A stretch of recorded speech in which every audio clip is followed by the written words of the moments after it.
Hey guys, tonight we're exploring a story that everyone in history should know.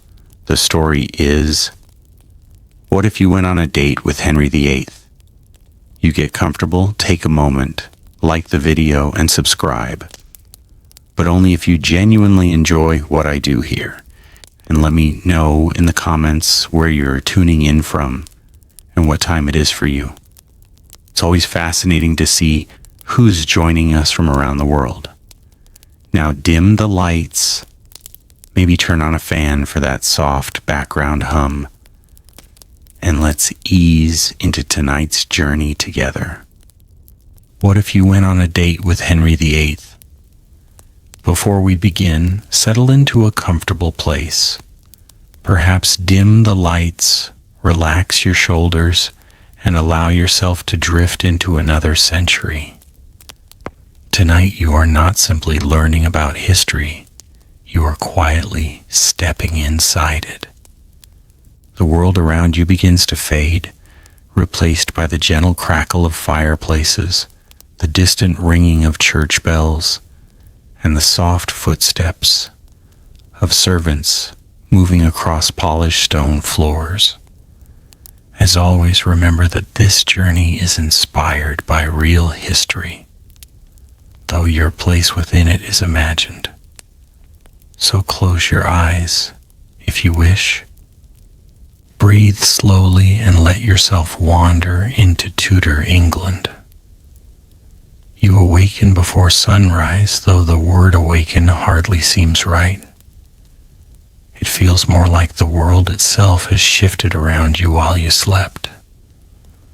The familiar sounds of modern life have disappeared.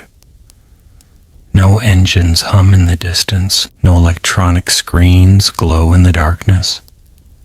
Instead, there is only the quiet rustling of heavy curtains, stirred by a cold morning breeze, and the faint scent of burning oak drifting through the room. For a long moment you simply listen. Outside, somewhere beyond the stone walls, a rooster announces the beginning of another day. Horses shuffle across damp ground. A servant coughs quietly in a nearby hallway before continuing with morning duties. Everything feels slower. Every sound seems larger because there are so few of them. You rise carefully from a wooden bed that feels far firmer than anything you have ever known. Thick wool blankets slide away as your feet touch the icy floor. The cold climbs immediately through your legs, reminding you that central heating does not exist here. A small window reveals the first hints of dawn spreading across the English countryside. The sky carries pale shades of silver and blue, while mist hangs over distant fields like an enormous blanket. Somewhere beyond those rolling hills lies London, the beating heart of Tudor England. And today, you are expected at court, not as a servant, not as a noble, not even as a visiting ambassador. You have received something almost impossible, an invitation to spend the day with King Henry VIII himself. Not during one of his famous tournaments, not during war, not during Parliament, but on something remarkably personal, a date. The idea feels almost unbelievable. After all, history remembers Henry VIII for many things. His enormous appetite, his magnificent palaces, his endless desire for power, his determination to leave behind a male heir, his break with Rome, and perhaps more than anything else, his 6 marriages. Few kings are remembered so vividly, fewer still remain surrounded by so many myths. You have heard countless stories about him. Some paint him as a cruel tyrant whose anger could destroy lives within moments. Others remember the young Henry as one of Europe's most charming princes, handsome, athletic, intelligent, fluent in several languages, gifted in music, and admired across every royal court. The truth, as history often reminds us, lives somewhere between these extremes. And today, somehow, you are about to discover that truth for yourself. A knock interrupts your thoughts. 3 careful taps upon the heavy wooden door. Before you answer, the door opens only slightly. A servant bows respectfully. "My lord, it is nearly time." The word sounds strange. No one has called you that before. The servant avoids direct eye contact, just as etiquette demands. In Tudor England, hierarchy shapes every movement, every word, every glance. You quickly realize that even standing incorrectly can reveal your unfamiliarity with court life. The servant carries beautifully folded clothing unlike anything hanging in a modern wardrobe. Layer upon layer of fine linen, soft wool, velvet, silk, each piece designed not only for warmth, but also to display wealth and importance. Getting dressed becomes an event in itself. There are no simple shirts and jackets. Instead, every layer serves a purpose. Stockings, doublet, fine embroidered sleeves, decorated belt, leather shoes, a heavy cloak lined with fur.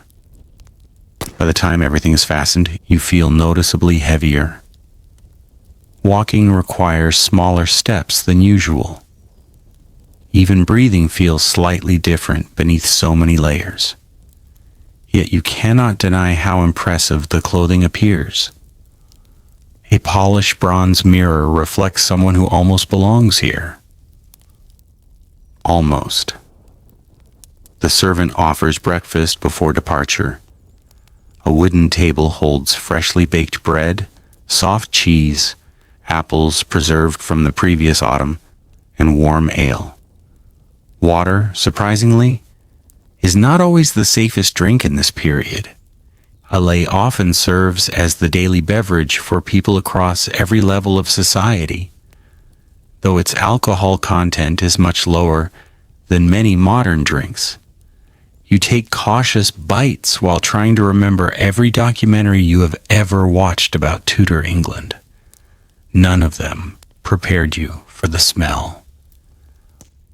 Wood smoke fills nearly every room, beeswax candles, fresh herbs scattered across stone floors, animal leather, wet wool. Everything carries a scent. History is not clean. History is wonderfully alive.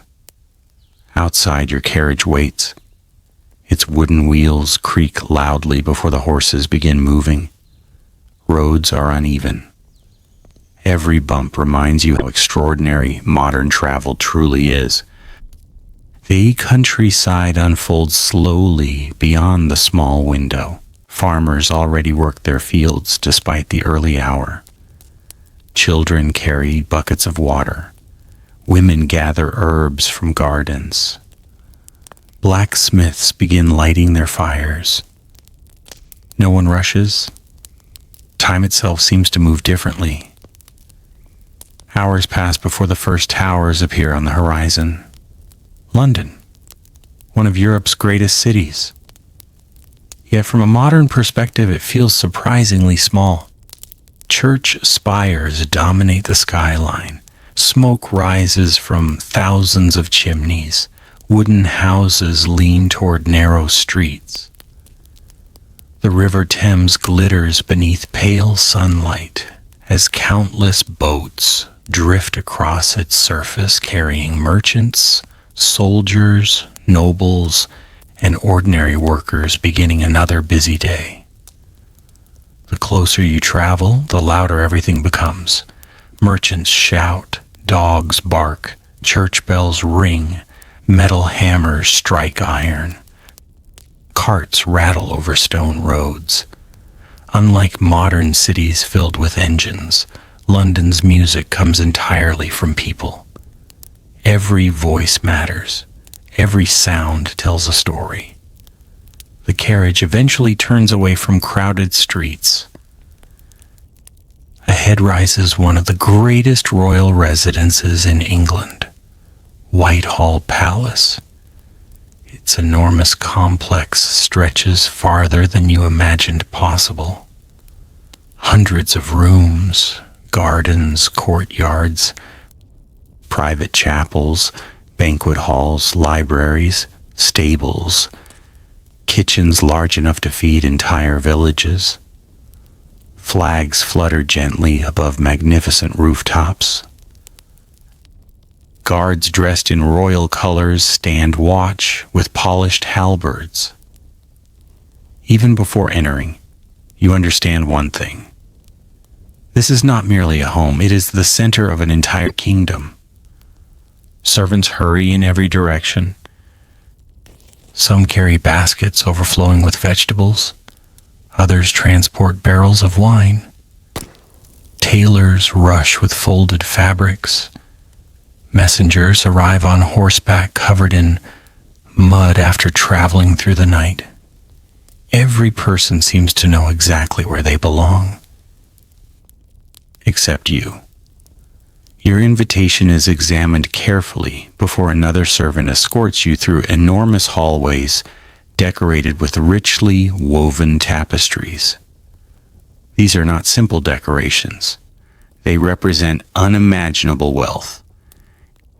Each tapestry requires years to create. Many are worth more than entire villages. Sunlight pours through tall windows, catching dust particles that drift lazily through the air like tiny golden stars. Portraits line the walls. Kings, queens, princes. Generations of Tudor history watching silently as you pass. Some appear kind. Others seem impossible to read. Every face reminds you that royal life has never been simple. Power always carries shadows. Eventually you reach a quieter hallway. Here the noise fades. Only distant footsteps echo against polished stone. Your guide pauses before an enormous carved oak door. He straightens your cloak with careful precision. You will enter alone. Your heartbeat quickens. Beyond this door waits perhaps the most famous king in English history. A man celebrated, admired, feared, criticized, and endlessly discussed for nearly 500 years. You suddenly wonder something historians rarely ask. What was Henry VIII actually like? During an ordinary conversation, did he laugh easily? Did he enjoy awkward silence? Could he be charming without trying? Would he ask questions or expect only answers? The servant opens the door. Warmth flows outward immediately from several roaring fireplaces. Music drifts softly through the room. Not grand ceremonial music, something quieter. Someone practices a lute near a distant window. The chamber is magnificent, without appearing overwhelming. Books rest upon carved tables.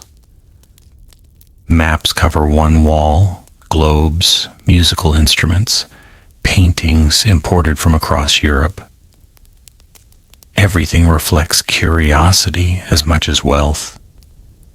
Then you notice him. Not sitting upon a throne, not surrounded by shouting advisors, not wearing a crown. Instead, Henry VIII stands beside a window, looking across the palace gardens. For a brief moment, history becomes startlingly human. He turns slowly towards you. His expression is calm, curious, almost welcoming. There is no dramatic announcement, no booming declaration. Only the quiet beginning of a meeting that history itself could never have imagined. And as the first rays of morning sunlight illuminate the room, you realize that your extraordinary date with one of England's most unforgettable kings has only just begun. Your first conversation with Henry VIII. For a brief moment, neither of you speaks. The silence is not uncomfortable. It is simply the kind of silence that naturally appears when two strangers meet for the first time, especially when one of them happens to rule an entire kingdom. The fire crackles softly behind you, and somewhere farther down the corridor a church bell marks another passing quarter of the hour. Morning sunlight slips through the tall windows, painting pale gold across the polished floor. Henry studies you with quiet curiosity. History often remembers him through portraits that make him seem stern and immovable. But standing only a few steps away tells a different story. His eyes are alert, constantly observing. He notices details, the way you stand, the slight hesitation before each movement, even the way your gaze wanders around the chamber before returning to him. He has spent his entire life judging people. Kings rarely have the luxury of trusting appearances alone. Then, without warning, the corners of his mouth lift into a small smile. "So," he says gently, "our mysterious guest has finally arrived?" His voice is lower than you expected, smooth and carefully measured. It carries confidence without needing to become loud. Every word feels deliberate. You bow as respectfully as you can remember. Court etiquette has already become one of your greatest worries. A mistake here could easily become embarrassing, even if your unusual circumstances excuse a little uncertainty. Henry notices. "You seem concerned." "I only wish to show proper respect, Your Majesty." He chuckles quietly. A sensible beginning. The laughter surprises you. For centuries, people have imagined Henry VIII as permanently angry. Yet the younger king, before years of illness, political disappointments, and personal tragedies transformed him, was often described by ambassadors as warm, witty, and remarkably charming. Foreign visitors frequently commented that he possessed an easy confidence capable of making almost anyone feel welcome. Perhaps this is that version of Henry. Or perhaps every human being is simply more complicated than history allows. He gestures toward two chairs positioned near one of the fireplaces. "No ceremonies this morning." You hesitate. The king notices once again. "You wonder whether you may sit before I do." You nod. Another smile. "Good. It means someone has taught you manners. Only after Henry lowers himself into his chair do you carefully take your own seat. The furniture is carved from dark oak, decorated with intricate patterns of vines and flowers. Thick cushions soften the hard wood, though nothing here feels excessive. Comfort exists, but dignity always comes first. A servant enters almost silently. Silver cups are placed upon a nearby table, fresh fruit follows, then warm bread, soft white cheese, honey. A small bowl filled with cherries. No conversation stops while servants move around the room. They have mastered the remarkable ability to become almost invisible, despite their constant presence. When everything is arranged, they bow and disappear as quietly as they arrived. Henry tears a piece of bread. You'll find breakfast conversations reveal far more about a person than formal banquets. You smile. How so? At banquets, everyone performs. He spreads honey across the bread. Breakfast is honest. It is an interesting observation, perhaps surprisingly modern. He notices your thoughtful expression. You disagree? No, you answer. I think you're probably right. The king laughs again. You choose your words carefully. I suppose I'm trying not to offend England's king. A wise instinct. Another comfortable silence settles between you. Outside, gardeners begin tending flower beds beneath the palace windows. Their movements are slow and methodical. A pair of swans drift across a nearby pond, leaving gentle ripples behind them. Henry watches them for several seconds. I've always preferred mornings. You rise early? Almost always.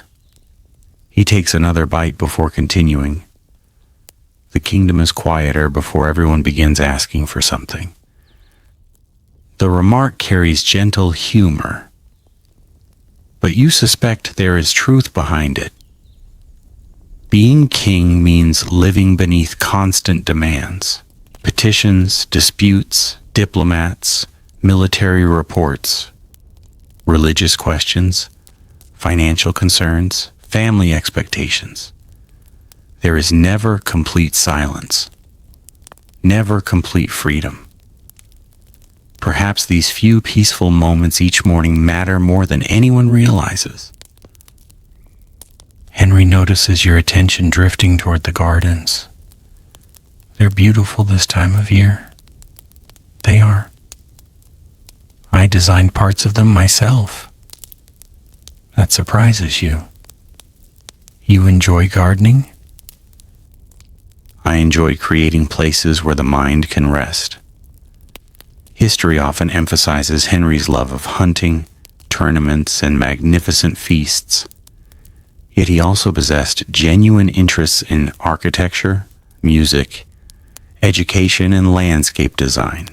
Royal residences expanded dramatically during his reign, reflecting not only wealth, but personal taste.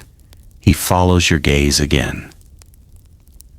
A king should build as well as rule. The sentence lingers in your thoughts. It sounds less like political philosophy and more like something he genuinely believes. A breeze slips through the slightly open window, carrying the scent of roses mixed with damp earth. Birdsong replaces the distant sounds of the busy palace. For several minutes, neither of you feels any need to interrupt the peaceful atmosphere. Eventually, Henry breaks the silence.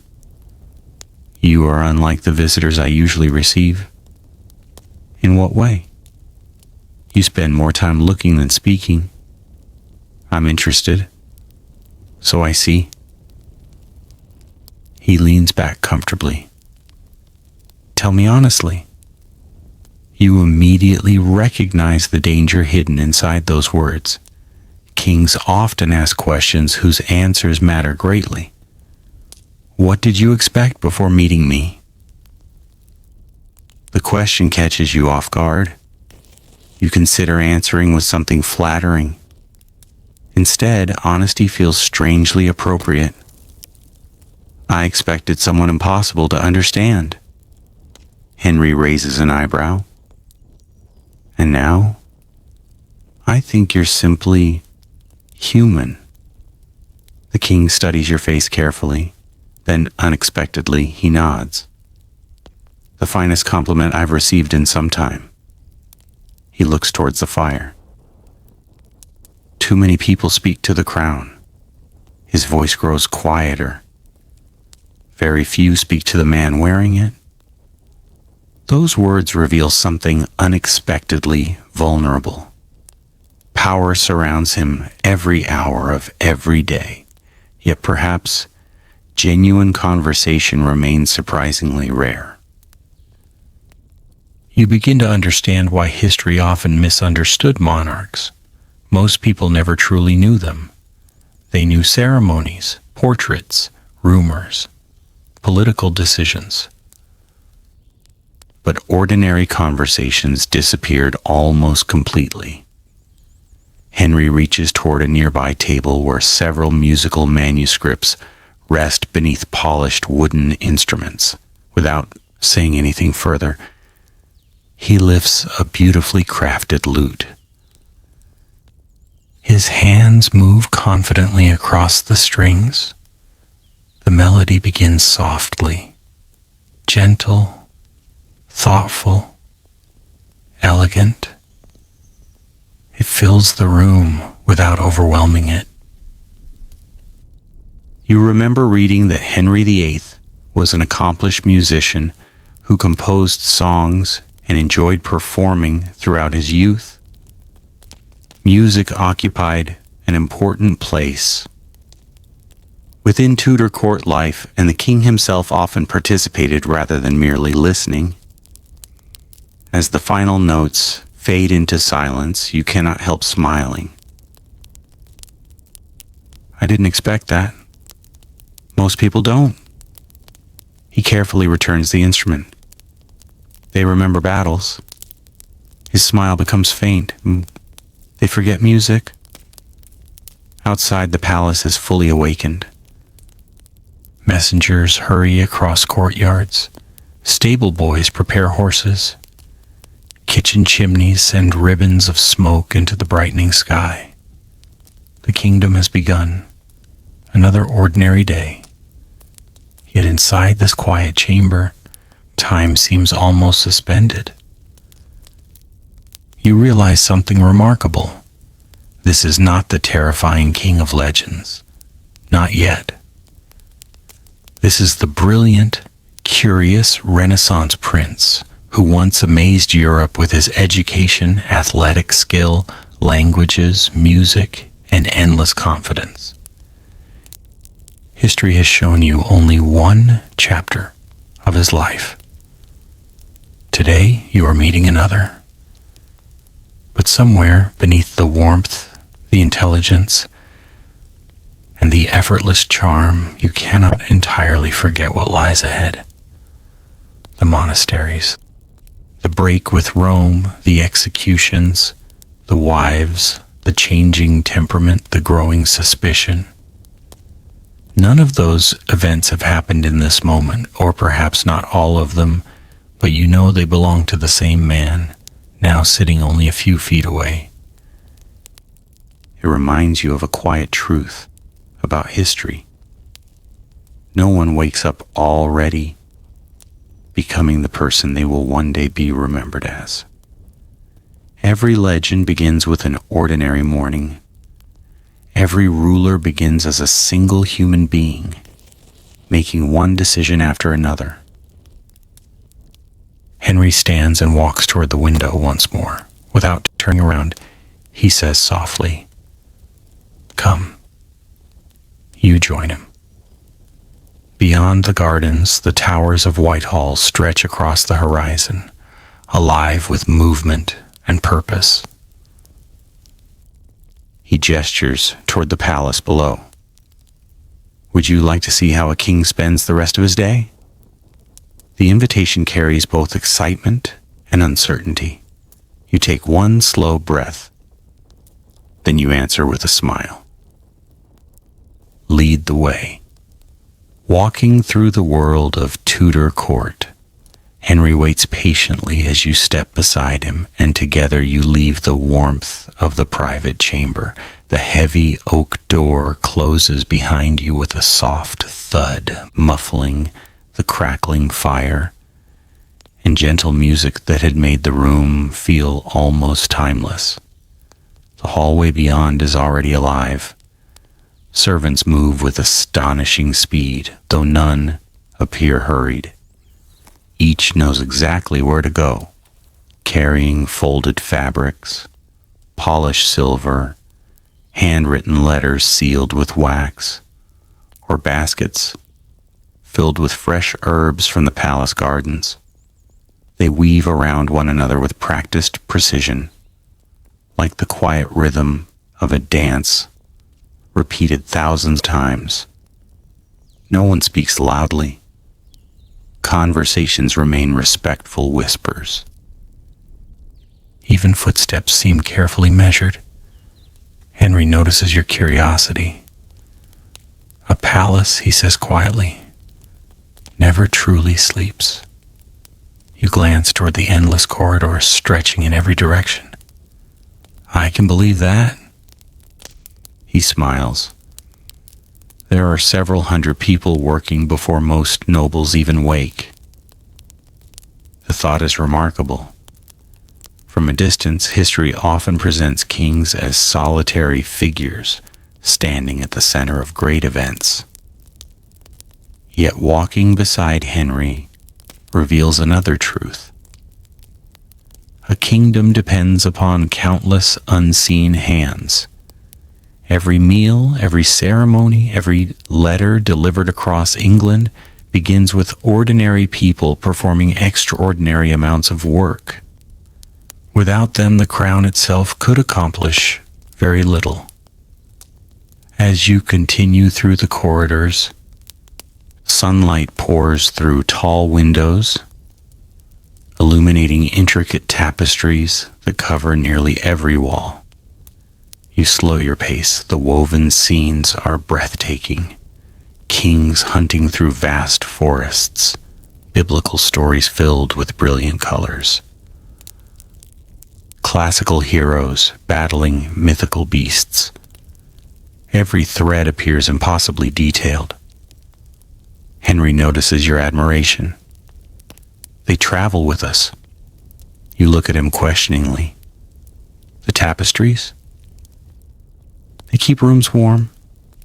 He gently brushes one embroidered edge with his fingertips and remind guests who they serve. It is both decoration and quiet propaganda. Power is displayed everywhere, not with shouting, with beauty, with craftsmanship, with constant reminders that the Tudor dynasty is wealthy enough to surround itself with wonders. You pass a series of enormous windows overlooking the gardens. The morning mist has almost disappeared now. Gardeners trim hedges into elegant patterns. Fountains sparkle beneath the growing sunlight. Bright flowers line carefully arranged paths. Beyond them lie orchards, kitchens, stables, workshops, and countless buildings supporting palace life. Whitehall is less a single palace than an entire city devoted to one family. Henry pauses beside one window. I often walk here before council meetings. To think, to remember. Remember what? He looks out across the gardens for a long moment before answering. That England exists beyond these walls. The answer surprises you. It carries a quiet wisdom. Palaces have a strange way of separating rulers from ordinary life. Inside these magnificent buildings, every meal appears effortlessly. Every floor is swept clean.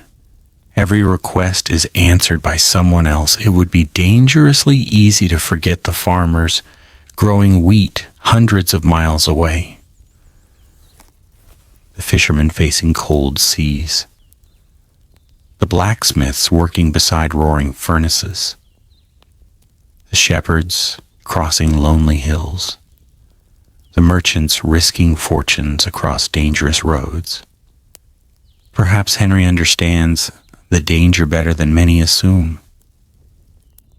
Your walk continues. A A group of young pages suddenly appears around a corner.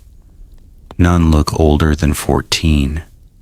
They immediately bow deeply. Your Majesty? Henry nods warmly as they pass. They're very young. They're learning to become courtiers and gentlemen. He watches them disappear. They'll spend years observing everything. Even conversations like ours? Especially conversations like ours. You begin noticing something fascinating. Almost every hallway contains people quietly watching, not spying, learning. Court life is a school unlike any other. Young nobles study posture, speech, etiquette, timing, when to speak, when to remain silent, how to read a room before saying a single word. Success here depends as much upon observation as intelligence. Henry suddenly turns down another corridor. This one feels different, less ceremonial. The pleasant aroma reaches you before you understand why. Fresh bread, roasted meat, herbs, butter, wood smoke, the palace kitchens. The noise grows steadily louder. Knives chop vegetables.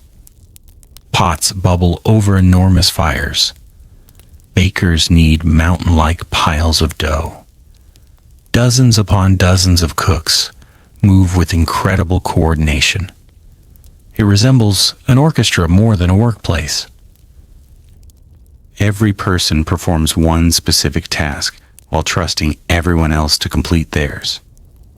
Henry smiles at your expression. It impresses nearly everyone. It feels like feeding an entire town. In many ways, he looks around proudly. It is. Historical records suggest that the Tudor court consumed astonishing quantities of food every single day. Hundreds of people ate within the royal household, from noble guests to servants. Entire teams worked from dawn until late evening simply to prepare meals. One elderly cook notices the king approaching. He bows deeply. Henry greets him not with distant formality, but by name. They exchange a few words about the morning preparations. The conversation sounds natural, almost friendly. As they continue speaking, you realize something unexpected. Henry remembers details, names, recipes, previous conversations. He asks whether the imported oranges finally arrived, whether the fresh salmon met expectations, whether enough spices remain for tonight's feast. This is no king casually wandering through his kitchens. He genuinely understands how they operate. The cook beams with pride before returning to work. When you continue walking, you cannot resist asking. You know everyone. Not everyone, but many. They deserve that much. His answer arrives so matter-of-factly that it almost escapes notice. They serve me faithfully. He pauses briefly. The least I can do is know who they are. Again, history feels more complicated than legend. A tyrant does not usually concern himself with whether his cooks have enough cinnamon. Human beings, however, often contain contradictions. The corridor gradually quiets again as you leave the kitchens behind. Ahead lies a beautiful enclosed courtyard. Pigeons flutter between stone arches. A fountain murmurs gently at its center. Several scholars sit beneath covered walkways, reading manuscripts. Henry notices your interest. My library is one of my favorite places. You enjoy reading. I enjoy learning. He smiles faintly. The two usually accompany one another. Books remain precious in Tudor England. Printing has spread knowledge farther than ever before, but every volume still represents significant wealth. Some books are copied by hand, others arrive from France, Italy, Germany, the Low Countries. Ideas travel across Europe alongside merchants and diplomats. Henry himself received one of the finest educations available to any prince of his time. He studied theology, history, languages, music, mathematics, philosophy. Unlike many medieval rulers before him, he belonged to the Renaissance, a world increasingly fascinated by knowledge. The library doors open quietly. Inside, sunlight falls across shelves filled with leather-bound volumes. Maps cover several tables. Astronomical charts lie beside handwritten manuscripts. The room smells wonderfully of parchment, beeswax, polished oak, and old leather. Henry gently lifts one beautifully illuminated book. Its pages shimmer with tiny flecks of gold. This belonged to my father? He turns the pages carefully. Books are treated almost like living companions here, not objects, treasures. You watch him studying an illustration for several silent moments. His expression softens, almost nostalgic. My father believed discipline built kingdoms. And what do you believe? Henry closes the book thoughtfully. I think discipline builds kingdoms. He smiles. But curiosity keeps them alive. The words linger in your mind long after he returns the volume to its shelf. Outside, the palace bells ring once again. Their deep voices echo across Whitehall. Servants begin changing directions. Officials gather papers. Messengers hurry toward council chambers. Morning is ending. The business of ruling England is about to begin. Henry looks towards the distant sound. Duty calls, then he turns back to you. But afterward, his smile returns with quiet warmth. Our day truly begins. For the first time that morning, you realize this has all been merely the beginning. The conversations, the walk, the palace, the glimpses behind the curtain of history. Soon you will accompany one of history's most famous kings beyond the formal world of government and into the more personal moments that few people were ever allowed to witness. And perhaps by the end of this remarkable day, you will understand not only the ruler England remembers, but the man history often forgets. A royal walk through the gardens of Whitehall.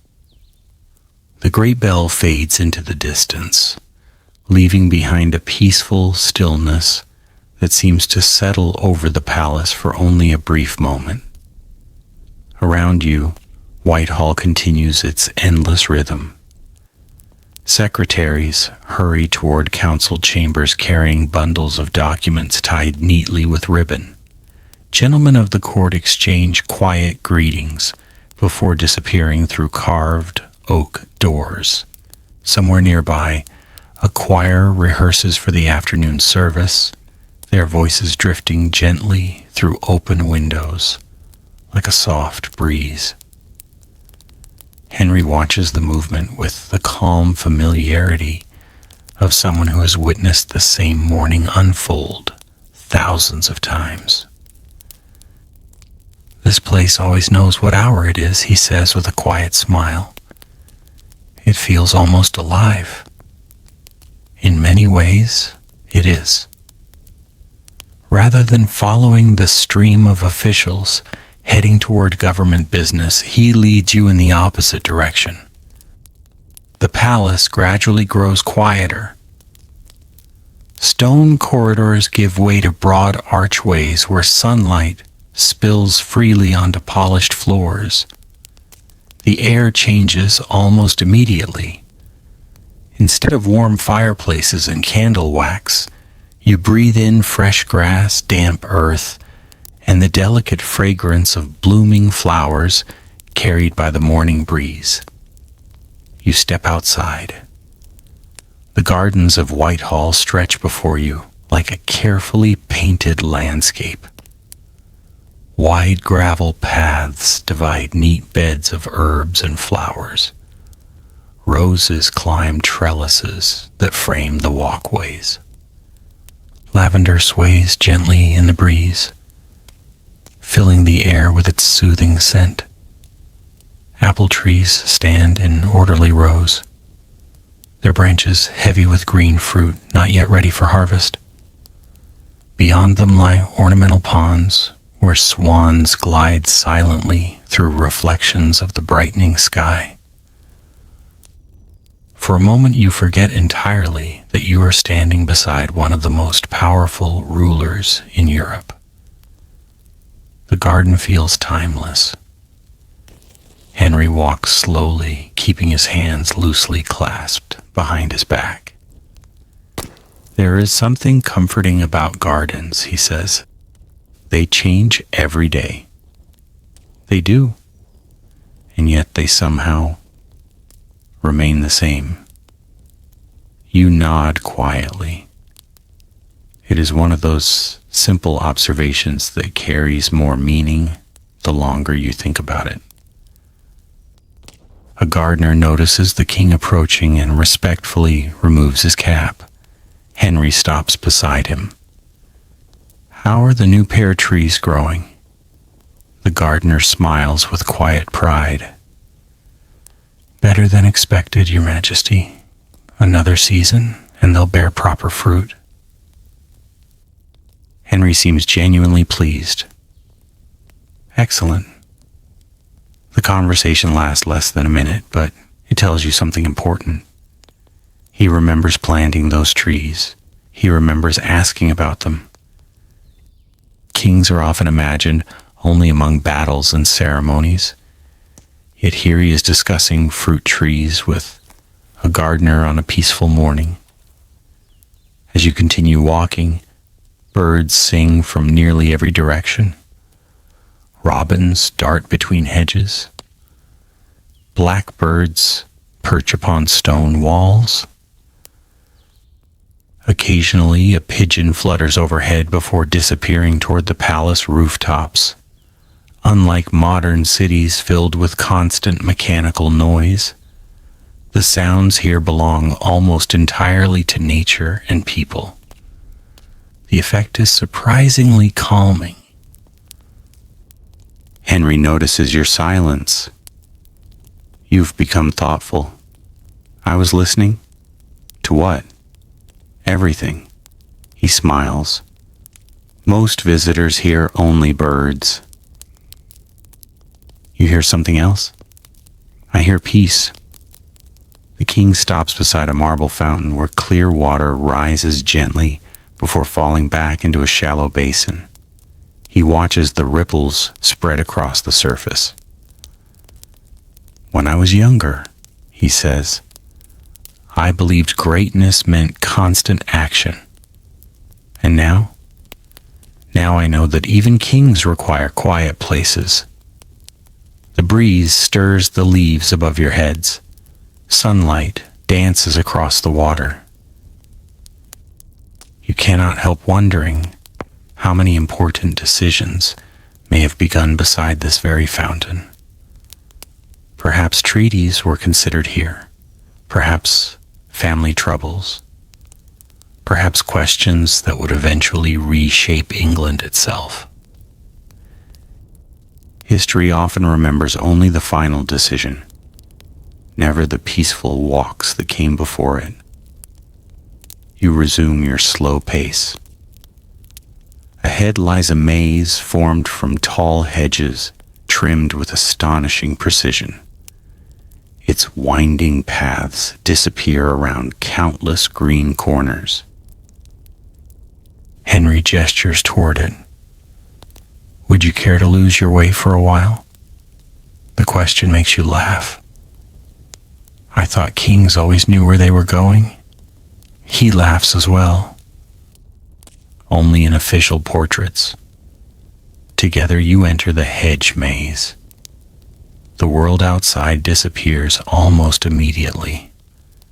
High green walls surround you on every side.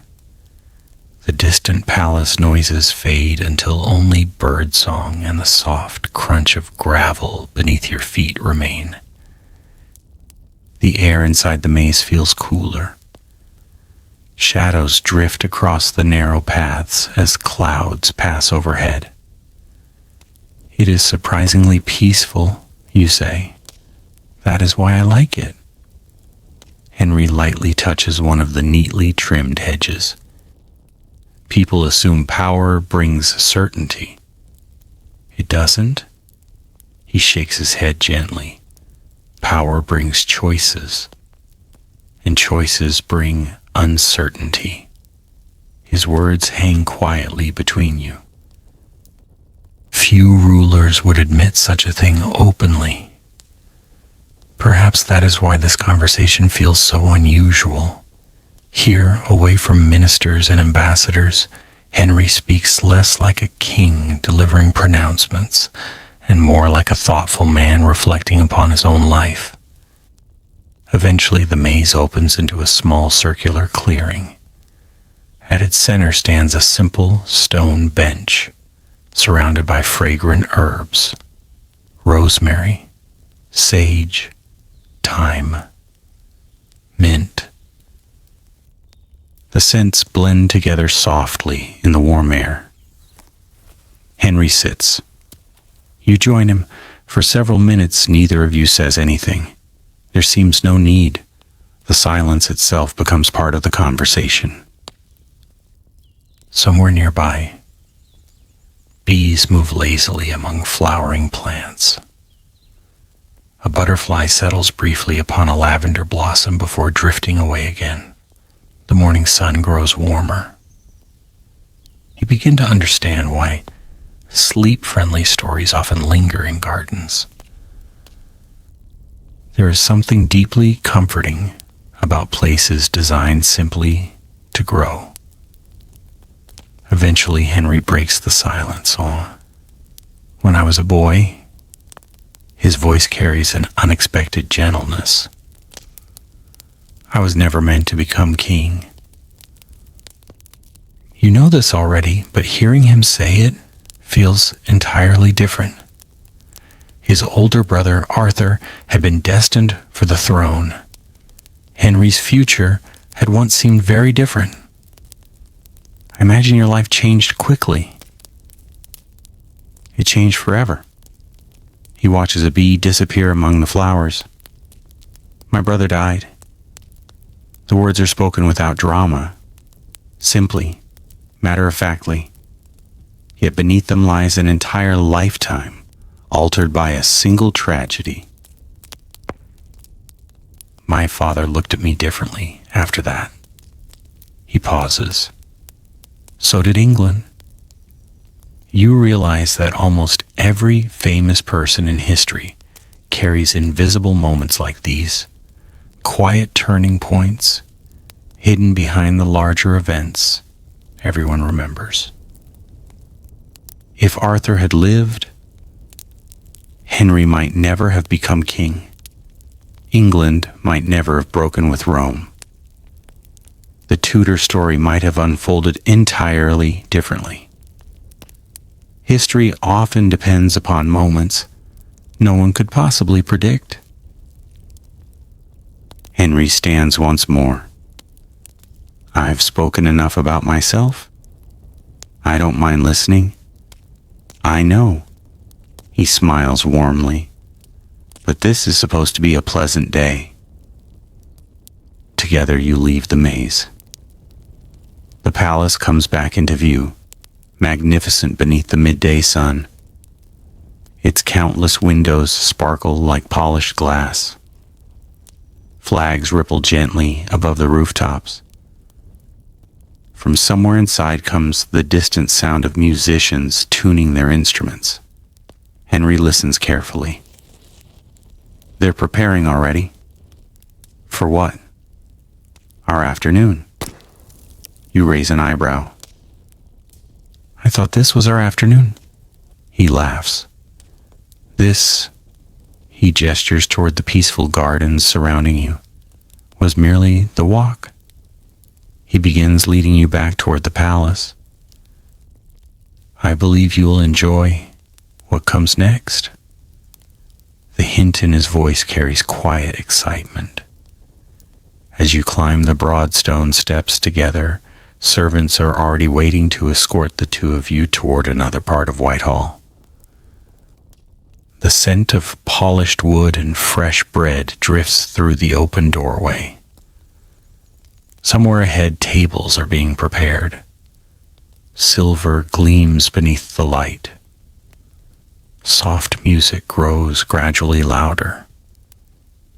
Your extraordinary day with Henry VIII is only beginning, and the next chapter promises to reveal another side of Tudor life that few outsiders ever witnessed: a royal luncheon. Unlike any other, the warmth of the palace welcomes you once again as you step inside from the gardens. The cool breeze disappears behind heavy oak doors, replaced by the familiar scents of polished wood, beeswax candles, and the faint aroma of spices drifting through distant hallways. The palace has changed since you first entered that morning. It is busier now. The quiet hours of dawn have given way to the steady rhythm of midday. Servants move with greater urgency. Noblemen gather in small conversations. And somewhere beyond the thick stone walls, horses arrive carrying fresh messages from every corner of England. Life at court never pauses for very long.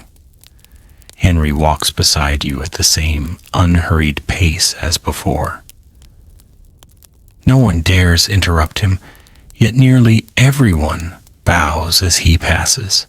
Some lower their heads completely, others offer graceful curtsies.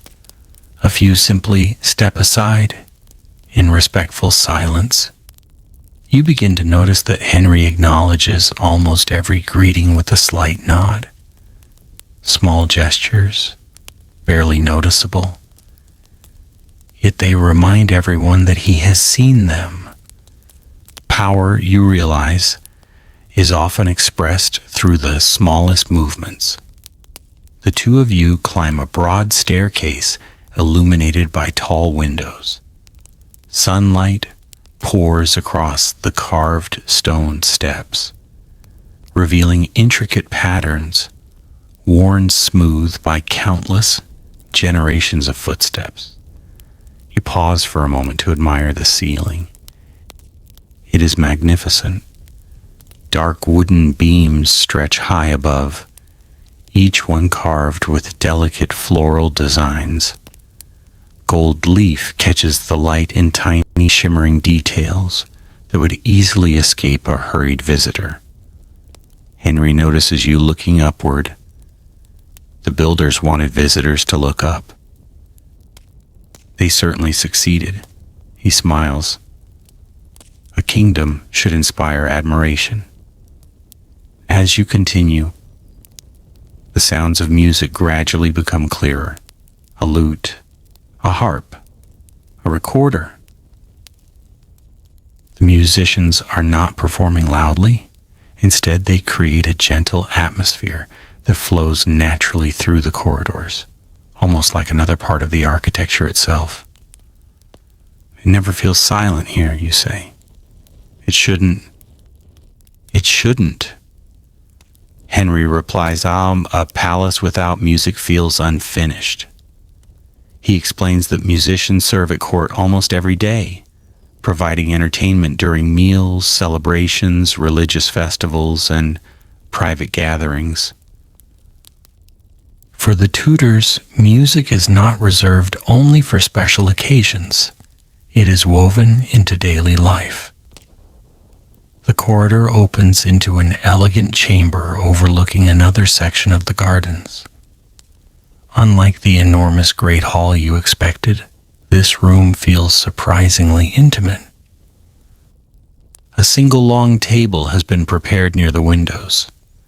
Bright sunlight reflects from polished silver plates. Crystal goblets sparkle beside carefully folded linen napkins. Fresh flowers arranged in simple clay vases fill the room with the fragrance of roses and herbs. Nothing appears excessive. Everything appears intentional. "This," Henry says softly, "is much more pleasant than a state banquet." You smile. "I was expecting something much larger." "So is everyone." He laughs quietly. "They often assume kings eat before hundreds of people every day. I suppose they don't." "Only when duty requires it." He gestures toward the table. "Please." Again you hesitate, remembering the rules of etiquette. Henry notices. "You still wait for me. I don't wish to offend tradition." "Tradition survives another day." He takes his seat. Only then do you sit opposite him. The chairs are surprisingly comfortable. Outside the windows, swans continue drifting across the pond you admired earlier. A gardener pauses to water climbing roses while sunlight dances across the gentle ripples. For a moment, the room feels almost peaceful enough to forget the weight of history surrounding you. Servants begin arriving. Each enters quietly. No one rushes. Every movement has clearly been practiced countless times. The first course is wonderfully simple. Fresh bread still warm from the ovens, creamy butter, soft white cheese, seasonal berries, slices of pear, a small dish of honey gathered from palace hives. Henry tears a piece of bread. "I've always believed good bread says much about a household." You taste it. It is delicious, slightly denser than modern bread, with a rich, earthy flavor that comes from freshly milled flour. "No machinery," Henry says, noticing your expression. "Everything by hand." You imagine the bakers rising long before dawn, grinding grain, kneading dough, tending great ovens fueled by oak logs. An extraordinary amount of work lies behind something as ordinary as a loaf of bread. The next dishes arrive. Roasted chicken seasoned with herbs from the palace gardens, fresh river trout, tender vegetables, peas, carrots, young onions, stewed apples lightly flavored with cinnamon. The aromas fill the room gently without becoming overwhelming. Henry notices you observing the servants. They move like dancers. They have to. He smiles. If one forgets his place, everyone notices. Court life depends upon precision. Every cup appears exactly where it belongs. Every plate arrives at precisely the right moment. Every servant disappears almost before you realize they were present. The king reaches for a small bunch of grapes. I've heard people imagine that royal meals consist entirely of excess. Is that untrue? Sometimes. He chuckles. But not every meal. He explains that magnificent feasts certainly occur during celebrations, diplomatic visits, and religious festivals. Those occasions display England's wealth and hospitality. Ordinary royal meals, however, can be surprisingly restrained. Well prepared, generous, yet not necessarily extravagant. You find yourself relaxing, Conversation flows naturally. There is no constant discussion of politics, no endless speeches. Instead, Henry asks unexpected questions. What food reminds you of childhood? The question catches you off guard. You smile as memories begin returning. You describe familiar meals shared with family, comforting flavors, simple dishes prepared without ceremony. Henry listens carefully. Interesting. What is? No matter where someone comes from. He glances thoughtfully towards the window. Their happiest memories often begin around a table. The observation feels timeless. Across centuries, cultures, and kingdoms, food remains deeply connected to memory. The conversation drifts toward travel. Henry speaks enthusiastically about different regions of England. Rolling hills, dense forests, quiet monasteries, busy ports. He describes the changing landscapes with surprising affection. You truly love this country. I do. His answer comes without hesitation. It frustrates me. He smiles. It exhausts me. A brief pause follows. But I love it. You begin to understand something historians sometimes overlook. Kings rule nations, but they also develop personal relationships with the places they govern. Henry knows rivers, roads, castles, forests, villages. Not merely as names upon maps, but as places he has ridden through, hunted within, or visited throughout his life. Outside, clouds drift lazily across the bright afternoon sky. The sunlight softens. A cool breeze stirs the curtains. One servant quietly refills your cup with lightly spiced wine diluted according to Tudor custom. The meal continues at an unhurried pace. No one seems eager to finish. There is no sense of rushing toward the next obligation. Even time appears slower here.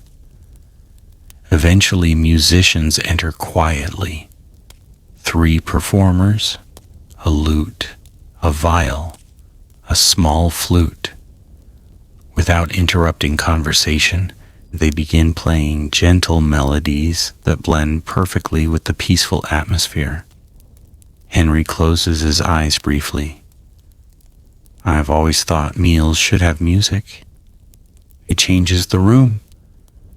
It changes people. He opens his eyes again. They speak more kindly. You listen to the melody for several moments. Perhaps he is right. The music softens every conversation. Even the servants seem to move more gracefully. As the final course arrives, fresh cherries, pears, and delicate almond pastries, you realize nearly 2 hours have passed. It feels impossible. The afternoon has unfolded with remarkable ease. No grand spectacle, no dramatic display of royal authority. Simply good food, thoughtful conversation, beautiful surroundings, and quiet moments shared across a table. It is not the date you expected with Henry VIII. It is somehow far more human.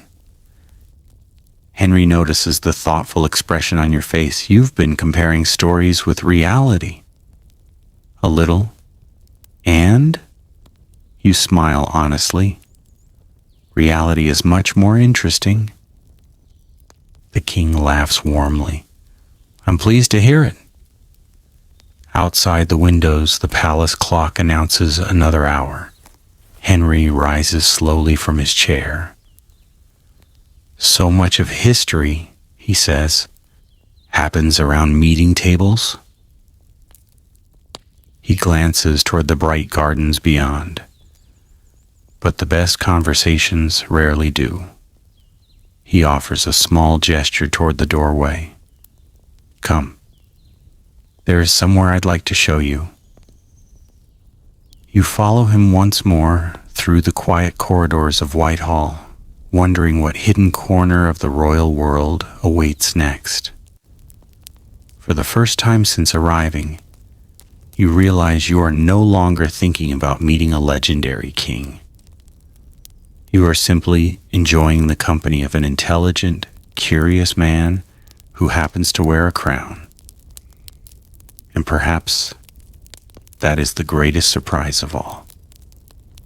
Secrets. Hidden inside the king's private apartments, the musicians continue playing long after you leave the luncheon chamber. Their gentle melodies follow you into the corridor before slowly fading behind thick wooden doors, becoming little more than a pleasant memory carried through the palace. The afternoon light has changed. The brilliant brightness of midday is softened into warm shades of gold that spill through the tall windows of Whitehall. Dust drifts lazily in the sunbeams, and for a moment the palace seems almost suspended between morning and evening. Henry walks beside you without speaking. There is no need to hurry. One thing has become increasingly clear throughout the day. The king dislikes rushing. Not because he lacks work, quite the opposite, but because every place within the palace seems to hold a story, and stories deserve time. The corridors gradually become quieter. The servants are fewer now. The noblemen and ladies you encountered earlier have disappeared into council meetings, private conversations, or afternoon duties. Instead of bustling activity, there is only the occasional echo of distant footsteps and the gentle creak of old wooden floors settling beneath centuries of weight. You notice that the architecture begins to change. The grand ceremonial halls give way to narrower passages. The carved decorations become simpler. The ceilings lower slightly. Everything feels more personal. Henry notices your curiosity. We've left the public rooms, so these are your private apartments. He nods. Only a small number of people may enter here. The thought makes you instinctively lower your voice. It feels appropriate. The public palace belongs to the kingdom. This part belongs to the man. A yeoman of the guard stands outside an elegantly carved doorway. His scarlet uniform is immaculate. His halberd gleams in the afternoon light. He bows deeply as Henry approaches, but says nothing. Words are unnecessary. The king pushes open the heavy oak door himself. This way. You step inside. The room is unexpectedly peaceful, not enormous, not overwhelming, simply comfortable. A large fireplace fills one wall, though only a gentle fire burns inside despite the pleasant weather. Books line polished shelves. Maps are carefully rolled upon a table. A globe rests near the window beside several navigation instruments imported from continental Europe. Rich tapestries still decorate the walls, but they are fewer than in the great ceremonial chambers. The atmosphere feels lived in, real. This is not a room prepared to impress ambassadors. It is a room designed to be used. Henry crosses toward the window. Outside lies a quieter section of the gardens where only a handful of gardeners work among neatly trimmed hedges.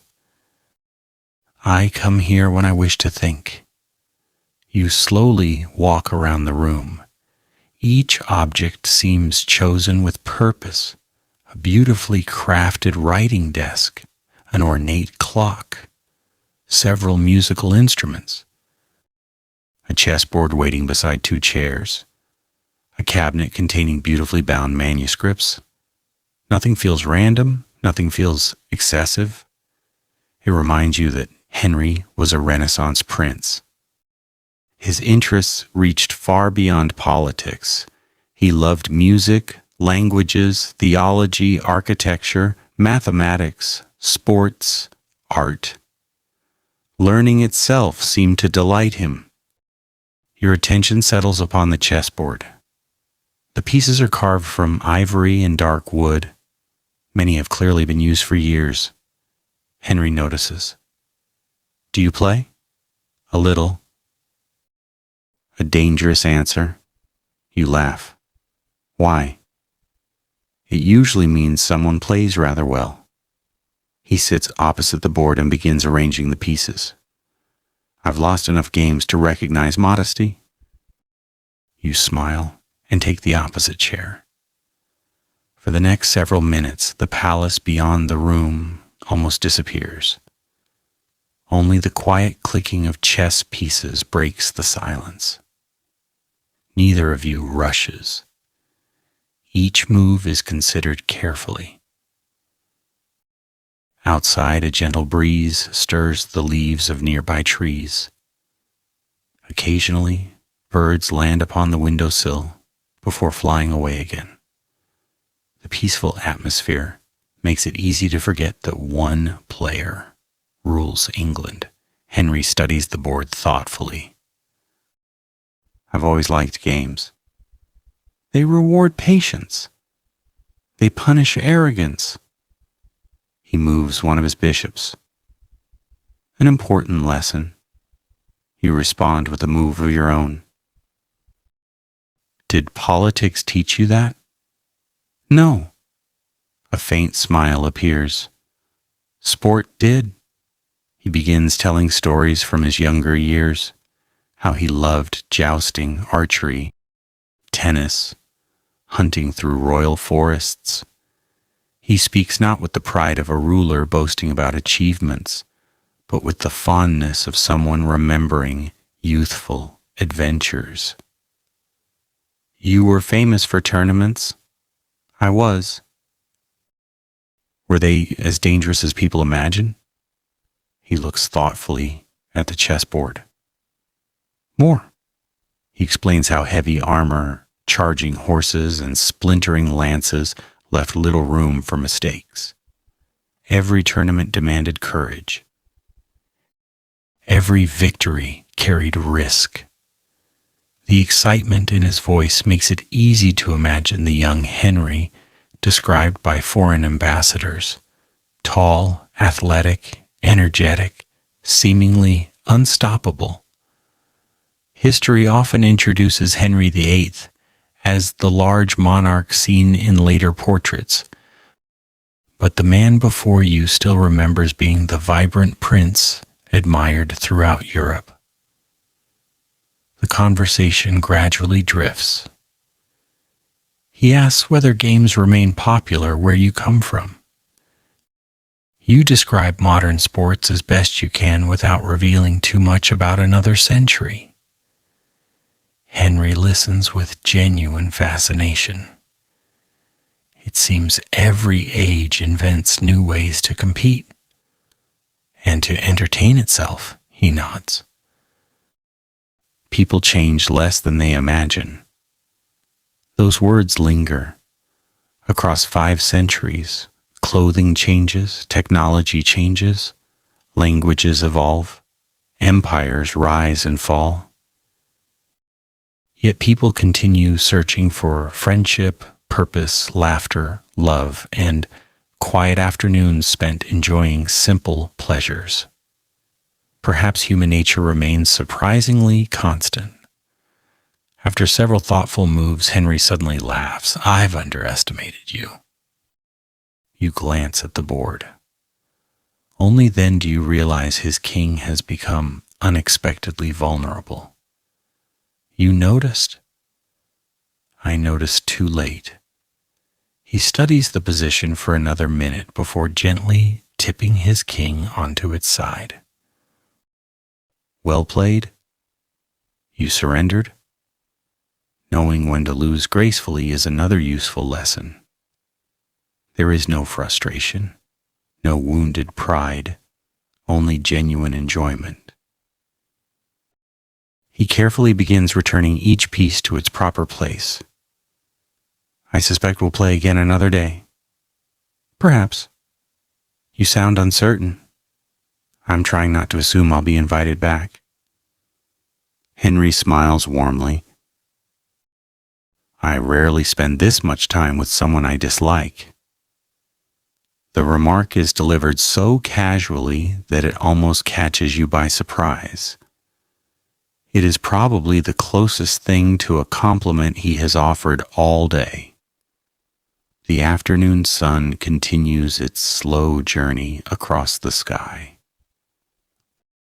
Long shadows stretch across the wooden floor. Somewhere beyond the chamber, a clock quietly strikes the hour. Henry stands. There is one room I believe every visitor should see. What room? My library. I thought we'd already visited it. A library? He smiles. Not mine. You raise an eyebrow. The difference. The public collection contains knowledge. He walks toward another door hidden behind a tapestry. My private collection contains curiosity. The hidden door opens onto a smaller chamber unlike anything you've seen inside Whitehall.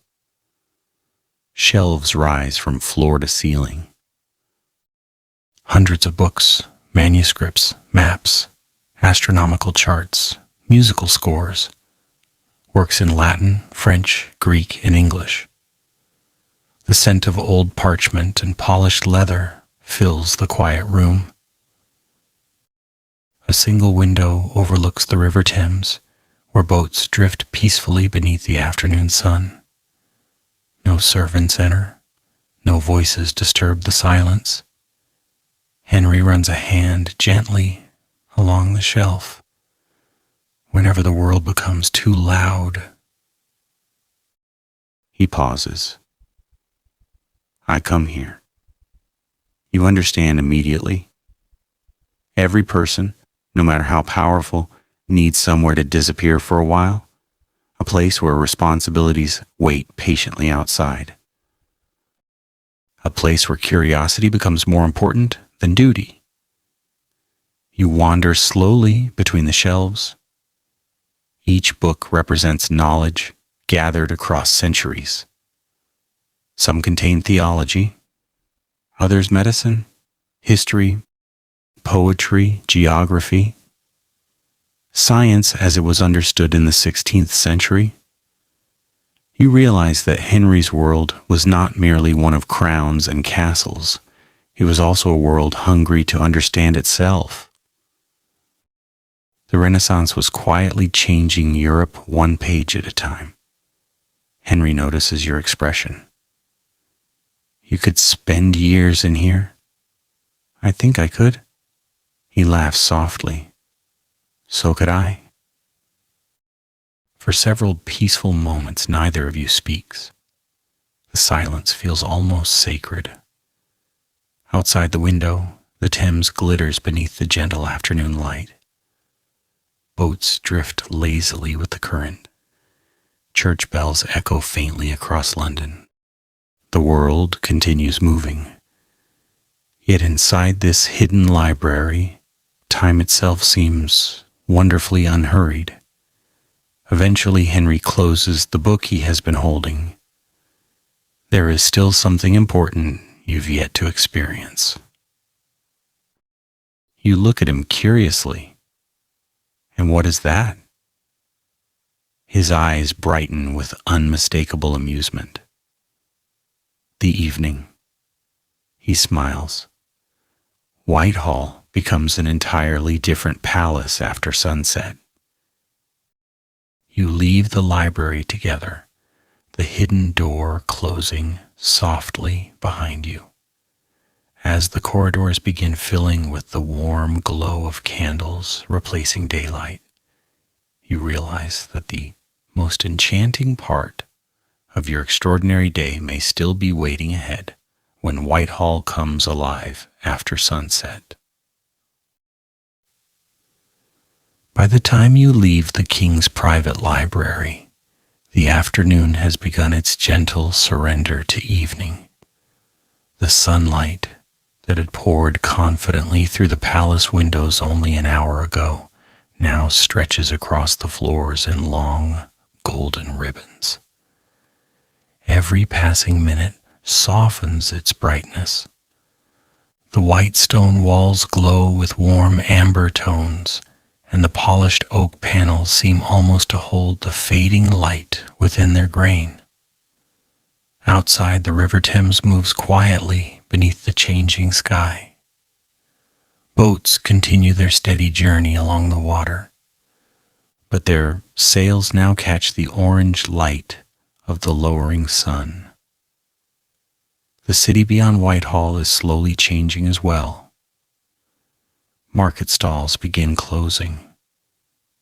Shopkeepers sweep the fronts of their buildings. Blacksmiths allow their roaring fires to burn lower after a day's work.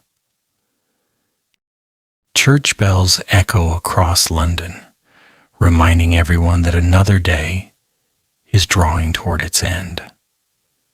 Henry walks beside you without saying anything for several moments. He appears perfectly content to let the evening introduce itself. Eventually he speaks. I have always believed a palace has two different personalities. You glance towards him. The first belongs to daylight, and the second belongs to candlelight. As if on cue, a servant quietly appears from a nearby corridor carrying a long wooden pole with a small flame fixed at its end. One by one, he begins lighting the wall sconces. Small flames awaken across the corridor. Another servant follows farther behind, lighting chandeliers hanging high above. The transformation is gradual, gentle, almost magical. The palace does not suddenly become bright. Instead, darkness and light begin sharing the same space. Golden circles spread across walls, while the spaces between them remain comfortably shadowed. The atmosphere changes completely. During daylight, Whitehall feels like the center of government. Now it begins to resemble a great family home. You stop beside one of the tall windows. The gardens outside are becoming quieter. The gardeners have finished their work. Only a few birds remain among the trees. The fountain continues its gentle song, though it now reflects the pink and violet colors gathering across the evening sky. Henry joins you at the window. My favorite hour. You enjoy evenings more than mornings? They ask less of me. There is a quiet honesty in his answer. The business of ruling England never truly ends, but evening grants a brief illusion that it has slowed. Letters can wait until tomorrow. Council meetings have concluded. Diplomats have retired. For a little while, the king belongs only to himself. The two of you continue through another corridor where the sounds of the palace have noticeably changed. Gone are the hurried footsteps of secretaries. Gone are the loud discussions of officials. Instead, you hear gentle conversation, occasional laughter, the distant tuning of musical instruments. Somewhere, a fireplace crackles warmly. It feels almost impossible that this is the same palace you entered that morning. Henry notices your expression. You expected evenings to become quieter. I did. They become different. He smiles. Not quieter. You round another corner and discover why. Several noble families have gathered in one of the elegant reception rooms. Small groups speak comfortably beside the fireplaces.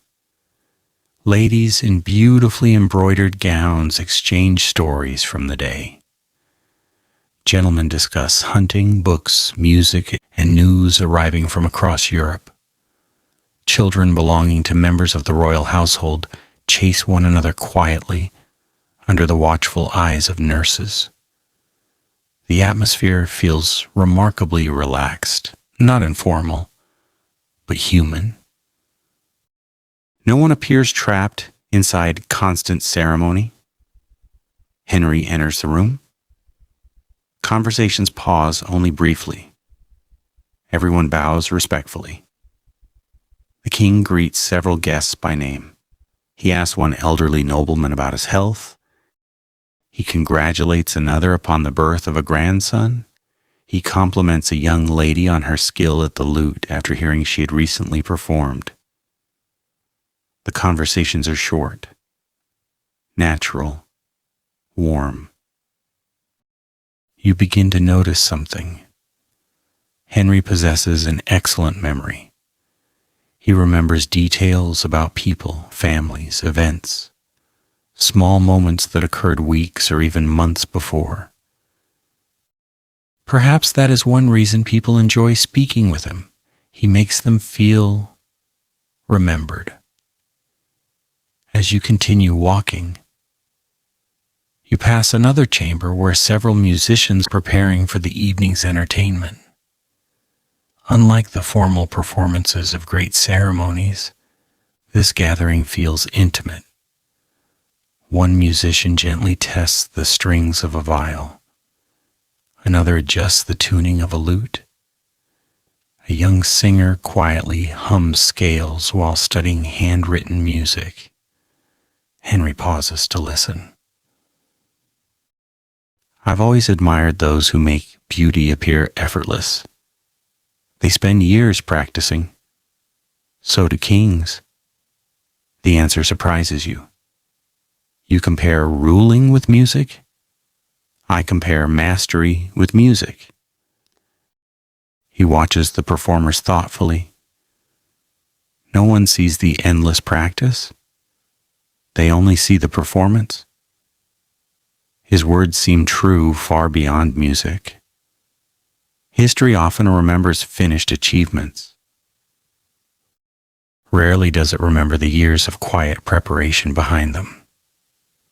A servant approaches discreetly. Your Majesty, the evening fire has been prepared? Henry nods. Excellent. He turns towards you. There is somewhere much quieter. The two of you leave the growing warmth of the reception rooms behind. The corridors become peaceful once again. Soon you emerge onto a covered stone terrace overlooking the gardens. The transformation outside is breathtaking. The last light of day lingers along the western horizon. Above it, the first stars begin appearing one by one. The gardens that had seemed bright and colorful only hours ago now appear soft and dreamlike. Lanterns have been placed along several pathways. Their gentle glow reflects upon the still water of the ponds. The swans have tucked their heads beneath their wings. The breeze carries the scent of roses mixed with cool evening air. Neither of you speaks. There is no need. You simply stand together, watching daylight quietly disappear. Eventually, Henry breaks the silence. People imagine kings spend every hour making decisions. You don't? I do. He smiles faintly. But not this hour. He leans lightly against the stone railing. This hour belongs to reflection. You find yourself thinking about everything the day has revealed. The cheerful conversations, the peaceful gardens, the books, the music, the chess game, the laughter. It is difficult to reconcile this thoughtful companion with the fearsome ruler history often remembers. Perhaps both versions are true. Perhaps no human life can be reduced to a single reputation. Henry watches the first stars emerge overhead. When I was young, he says quietly, I believed greatness meant being remembered. He pauses. I'm no longer certain. What do you think now? He considers the question carefully. I think peace is greatly underestimated. The words drift gently into the evening air. Somewhere across the river, another church bell rings. Its distant echo seems almost a blend with the quiet rustling of leaves around the terrace. For several long moments, you simply breathe the cool air together. The world has slowed. The palace behind you glows with hundreds of candle flames. The city beyond settles into night. Above everything stretches a sky filled with stars exactly as they appeared 500 years ago. Those stars have watched every king, every queen, every victory, every mistake. They watched Henry long before history judged him. They watch you now. Henry finally turns from the railing. I believe it's time. For what? He smiles with unmistakable warmth. For the final part of our evening. His expression suggests that whatever comes next is something he has quietly been looking forward to all day. Together you step back into the candlelit palace. The doors close softly behind you. Outside, Whitehall sleeps beneath the stars. Inside, your extraordinary date with one of England's most fascinating kings is about to enter its most personal and memorable chapter. The king's most honest conversation. The heavy doors close quietly behind you, leaving the cool evening air outside and returning you to the warm embrace of Whitehall Palace. By now, almost every hallway is illuminated by candles. Their soft golden light dances across polished oak panels and ancient stone walls, creating gentle shadows that seem to move with every flicker of the flames. The palace feels calmer than it has at any point during the day. The hurried business of government has ended. Servants still move through the corridors, but their pace has slowed. Even their voices remain little more than whispers. It is as though the palace itself has exhaled. Henry walks ahead, carrying a small brass candle holder that one of the servants has quietly handed to him. The flame casts a warm circle of light around the two of you. Neither of you speaks. There is something comforting about walking through an old palace at night. The silence never feels empty. It is filled instead with the quiet sounds of a building that has stood for generations. Wood settles softly. Fireplaces crackle, somewhere beyond closed doors. A distant clock quietly marks another passing hour. Outside, the wind brushes gently against the windows. Eventually, Henry turns down a corridor you have not yet seen. This part of the palace is rarely busy. It feels different. It is. He smiles. People come here only when they wish to escape the crowd. The hallway ends at a small circular chamber overlooking the River Thames. Compared with the grand rooms you visited earlier, this chamber is remarkably simple. A single fireplace burns steadily. 2 comfortable chairs sit beside it. A table holds a silver teapot, 2 cups, and a small plate of dried fruit and almonds. Books rest neatly upon nearby shelves. The windows are slightly open, allowing cool evening air to drift inside. It feels less like a royal chamber and more like a quiet place where old friends might spend an evening talking. Henry sets the candle holder upon the table. I thought we might finish the day here. I couldn't imagine a better place. I was hoping you'd say that. The king pours tea into both cups. The fragrant steam rises slowly into the warm room. You notice the delicate scent of herbs mixed with honey. He hands 1 cup to you before settling into the chair opposite. For several moments, both of you simply enjoy the peaceful silence. Outside the windows, the moon has climbed above the rooftops of London. Its pale light reflects across the Thames like a ribbon of silver stretching into the distance. Boats move quietly with the current, their lanterns glowing softly upon the dark water. Henry gazes toward the river.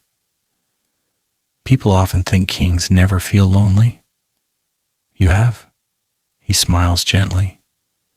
You answered quickly. You sounded as though you were speaking from experience. He nods. There are thousands of people inside this palace. His eyes remain fixed upon the river. And yet, he pauses. Very few with whom I can simply be myself. The words are spoken without self-pity. Only honesty. Power creates distance. The higher someone rises, the fewer truly equal conversations they experience. You begin to understand why today has felt unusual even for Henry. He has not been entertaining an ambassador, nor negotiating with a foreign prince, nor addressing Parliament.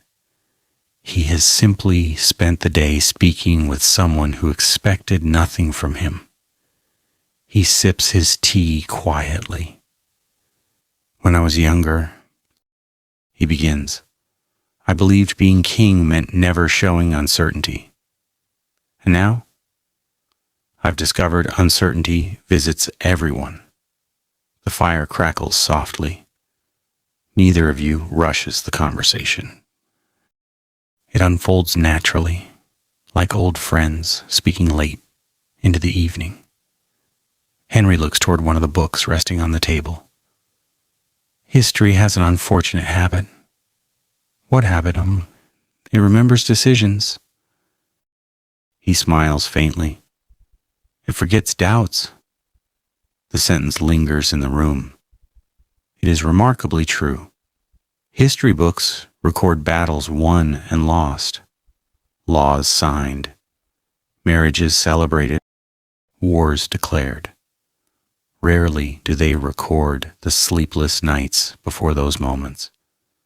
Rarely do they mention the uncertainty that must have accompanied every great choice. You ask quietly, if people hundreds of years from now remembered only one thing about you? Henry chuckles softly. I'm almost afraid to answer. What would you hope they remembered? He falls silent for quite a while. The fire burns lower. Outside, another gentle breeze stirs the trees along the riverbank. Finally, he speaks. I hope. He stops again, choosing his words carefully. They remember that I loved England. Nothing more, No mention of victories.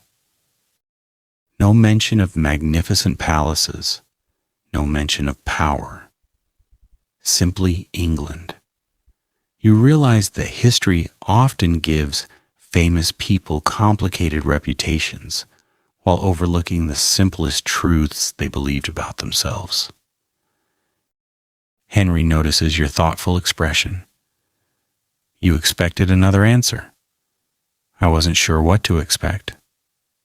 Neither was I. He laughs quietly. The conversation drifts toward simpler subjects. Favorite seasons, books, music, travel. He speaks fondly of spring mornings, when the palace gardens first awaken after winter, of riding through forests covered in autumn leaves, of hearing choirs sing inside ancient cathedrals, of watching snow settle upon castle towers in complete silence.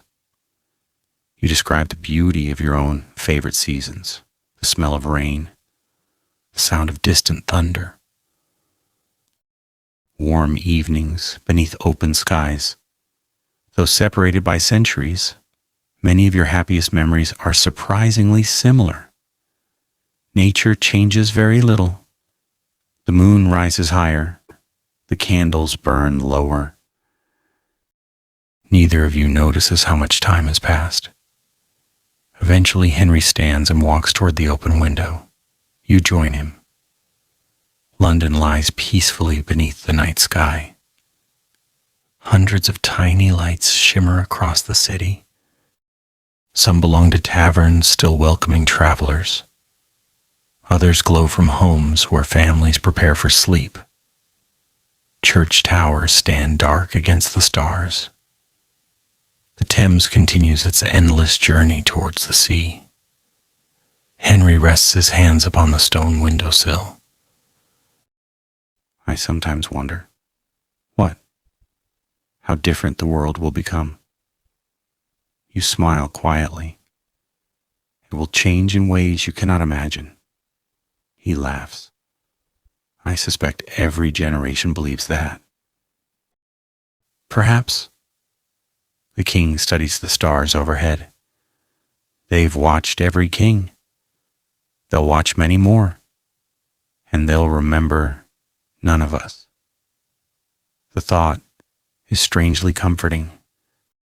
Compared with the endless sky above, every human life is wonderfully brief. Even kings become part of history. Even great palaces one day become ruins. Only the stars continue their patient journey across the heavens. Henry turns toward you once more. I'm glad you accepted the invitation. So am I. You've made today unusually peaceful. I think you did the same. For a moment, neither of you says anything further.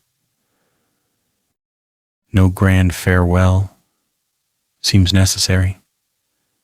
Some meetings become meaningful not because extraordinary events occur, but because ordinary moments are shared honestly. The fire has almost burned down to glowing embers. The candles flicker gently. The palace has grown wonderfully quiet. Whitehall is finally preparing for sleep. Henry smiles warmly. Come. Where are we going? To the courtyard. At this hour? There is one last view I'd like you to remember. Together you leave the quiet chamber and begin walking slowly through the sleeping palace. The corridors are nearly empty now. Only the gentle glow of candlelight guides your way. Outside, the stars continue shining over Tudor England, patiently waiting to witness the final moments of a day that neither of you will ever forget. Beneath the stars of Tudor England, the palace seems almost to be sleeping. Not completely, of course. A royal household never truly sleeps. Somewhere deep within Whitehall, bakers have already begun preparing tomorrow's bread. Stable hands quietly check the horses before retiring for the night. Guards continue their patient watch along the walls, their footsteps echoing softly through moonlit courtyards. But compared with the lively hours of the afternoon, the palace has become wonderfully peaceful. Henry leads you through a narrow stone passage, lit only by widely spaced candles. Their gentle flames create pools of golden light, separated by comfortable shadows. Neither of you feels the need to hurry. Each step seems to slow the evening a little more. The conversations shared throughout the day still linger in your thoughts. The gardens, the chess game, the quiet library, the simple luncheon, the honest conversation beside the fire. None of it resembles the dramatic image of Henry VIII history often presents. Instead, you have spent the day with a thoughtful Renaissance king who enjoys music, books, peaceful walks, and meaningful conversation. History rarely allows people to remain so wonderfully complicated. The passage opens into a small inner courtyard. You pause instinctively. It is beautiful. The moon hangs high above Whitehall, bathing the ancient stone walls in soft silver light. Every shadow appears gentle. Every rooftop glows faintly beneath the clear summer sky. The air is cool now, not cold, just cool enough to feel refreshing after the warmth of the palace. A fountain murmurs quietly in the center of the courtyard. Its steady rhythm seems almost like slow breathing. Around its edge grow fragrant herbs, lavender, rosemary, and thyme, releasing their scents into the night air. Henry walks toward the fountain without speaking. You follow. For several moments, the only sounds are flowing water and the occasional rustle of leaves moving gently in the breeze. Then he looks upward. So many stars. You follow his gaze. Without the bright lights of a modern city, the heavens appear astonishingly clear. Thousands upon thousands of stars stretch across the sky. The Milky Way forms a pale river of light, flowing silently overhead. You suddenly understand why people of the 16th century felt so closely connected to the heavens. The night sky dominates everything. Henry smiles quietly. When I was a child, my tutors insisted the heavens revealed God's perfect order. And what did you believe? He considers the question. I believed they were beautiful. His answer makes you smile. Sometimes beauty requires no further explanation. The king slowly circles the fountain. My astrologers often claimed the stars influenced kings. Did you trust them? Sometimes. He laughs softly. Mostly when they agreed with me. You both laugh. It is a surprisingly ordinary joke. For a few moments, Henry is not England's king. He is simply another man smiling beneath the same stars. The breeze grows slightly stronger. Somewhere beyond the palace walls, an owl calls across the darkness. Its lonely voice echoes through the quiet gardens before fading once more into silence. Henry leans against the stone edge of the fountain. You know, he says gently, people often imagine power feels magnificent. Doesn't it? It can. He watches the moonlight dancing across the water. But it can also become very heavy. He cups a little water in his hand before letting it slip quietly back into the fountain. Every choice touches someone's life. His voice remains calm.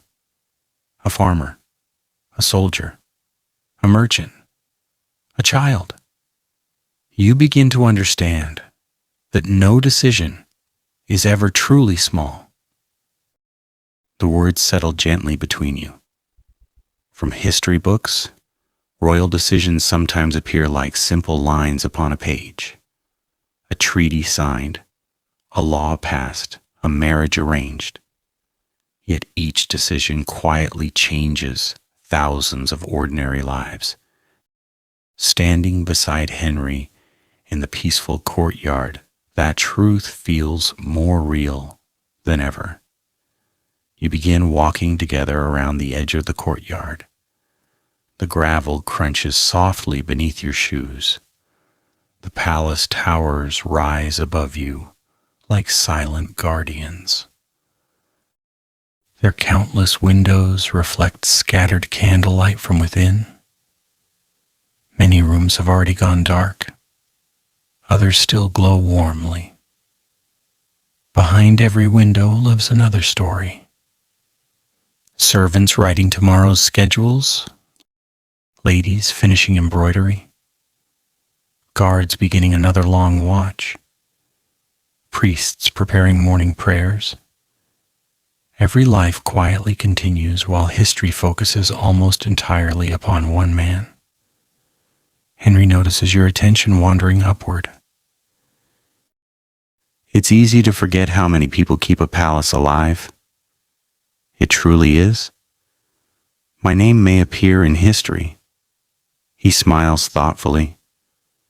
Theirs rarely will. The sentence carries unexpected sadness. Perhaps kings understand better than anyone how easily ordinary lives disappear from written history.